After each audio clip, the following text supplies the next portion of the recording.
Even though bonds don't make for fascinating conversations at dinner parties, and they don't receive proportionate coverage in the financial press, still, bonds can serve a wide range of uses for investors of all stripes. But what exactly are bonds? What are the pros and cons to it? Is it risk-free? In this episode, we'll look into all three topics. What are bonds? Difference between bonds and shares? Pros and cons of investing in bonds? Plus one trivia question about bonds. Today's trivia question is, when were government bonds first issued and why? So, what are bonds? Bonds are loans given by investors to companies or the government over a fixed interest rate within a specific time period. To understand it correctly, let's look at this example. Sam's, a company, wants to launch a new environmental department. Therefore, they decide to issue bonds to raise money. Each bond is a loan for $10,000, which Sam's promises to pay back in 10 years. To make this loan more attractive to its investors, Sam's agrees to pay an annual interest rate of 10% known as the coupon rate. Each year, Sam's pays the investor $1,000, which is the profit of the investor. These regular interest rates continue for the length of the bond, which is 10 years, and once the bond reaches maturity, that is 10 years, the investor redeems his bond. Then Sam's returns the investor's $10,000 principal investment. But do not confuse bonds with loans. Loans are given by banks against a fixed interest rate and security. Security can be anything from a mortgage on a house or to lien on a car. But wait, why do bonds exist then? Simply because businesses and even governments often need loans to fund some projects, innovate and grow. This amount often surpasses the amount a bank can provide, so companies and governments issue bonds to raise the required funds. In other words, if you're an investor, it is basically a huge loan, which you're lending to businesses or governments that are issuing the bonds. Now, let's look at the difference between shares and bonds. Often, we jumble between shares and bonds, but these are both very different terminologies. Shares are also investments, but the main difference between the two is that shares are not loans. Instead, shares are part ownership in a company, whereas bonds give no ownership rights.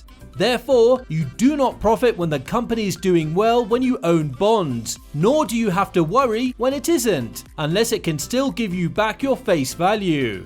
Therefore, when you buy shares in a company, you receive the share in profit the company makes. This makes shares a highly risky and volatile investment. Are you thinking whether bonds can be sold just like shares? Oh yes. When bonds are sold at a price lower than its face value, it is said to sell a discount bond. But when bonds are sold at a price higher than its face value, it is called selling at a premium. Now that you know what bonds are and the difference between bonds and shares, it's time for the pros and cons of investing in bonds. First of all, know that bonds are a defensive asset and can provide a stable income source while protecting your invested money. Still, they're not entirely risk-free. Let's first look at 5 main benefits of investing in bonds. Number 1. Bonds provide income. Bonds are a popular option for those who need to live off their investment income. This is because bonds tend to offer the highest and the most reliable cash streams, even when prevailing rates are low. Options such as high-yield bonds and emerging market debt are a good income source to construct a portfolio.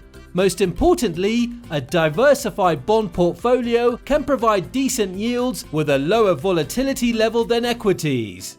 Number 2. Bonds offer diversification. Almost every investor has heard the phrase, "Don't put your eggs in one basket." It may be a cliche, but it's a time-tested wisdom nonetheless. This means that the greater the diversification, the better the risk-adjusted returns. Put merely, amount to return relative to the amount of risk than portfolios with a narrow focus. Number 3. Bonds offer safety. The most important factor from all these is that sealants can help reduce volatility and preserve capital for equity investors when the stock market is falling. such as US Treasuries, which are the safest, most liquid investment. Other than this, short-term bonds can be an excellent place to park emergency funds that you'll need relatively soon. Number 4. Provide legal protection. Investors often have to worry whether they'll get back their money if a company goes bankrupt. But in a bankruptcy court, bond investors have priority over shareholders in claims on the company's assets. Still, structured bonds get priority over unsecured and subordinated bonds. Number 5. Bonds have clear ratings. Bonds are clearly rated by credit rating agencies such as Standard & Poor's and Moody's, giving investors more assurance than ever when picking a bond.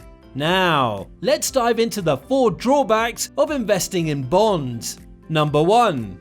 Investment returns are fixed. Having a fixed return is both a blessing and a drawback when comparing it with investments in shares. Number 2. A larger investment. Usually, some bonds require more massive investments, making it unreachable by many investors. Number 3. Less liquid compared to stock. Some bonds may be highly liquid like those issued from the Treasury and significant corporations.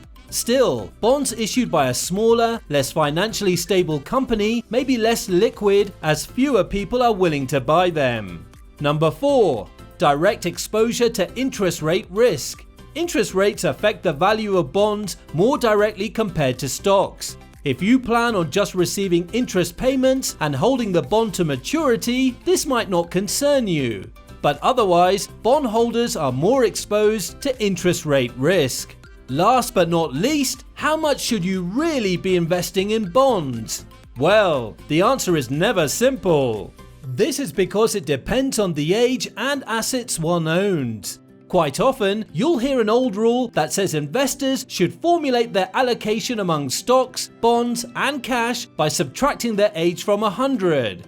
The resulting figure indicates the percentage of a person's assets that should be invested in stocks, with the rest spread between bonds and cash.